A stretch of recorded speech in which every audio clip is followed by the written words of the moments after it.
Mimi kwa majina naitwa Diana Mkumbo Chilolo, mbunge mstaafu, lakini vile vile ni mjumbe wa kamati ndogo ya maandalizi ya sherehe za wanawake kimkoa mkoani Singida.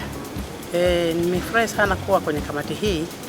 Kwanza kwa umri wangu kama mama mtu mzima ambaye nimepitia mengi, nimeona mengi ambaye naweza nikashauri vitu vingi katika maandalizi haya.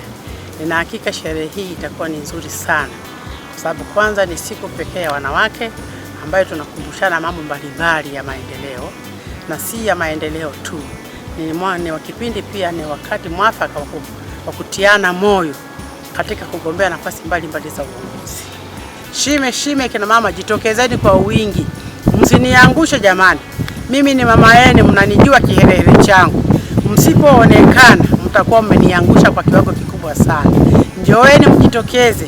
Kutoka Manioni njoeni, kutoka Ikungi njoeni, wilaya Singida njoeni, Mkalama njoeni. Chonde. Mwanamke ni nguzo ya familia, apewe nafasi, na nafasi ndio hii. Akina baba mtuamini, sisi ni wenzenu, sisi ni mkono wenu wa pili. Wewe ukileta kidogo na mimi nikileta kidogo, si maisha ndani ya familia yanaendelea? Kina mama oye!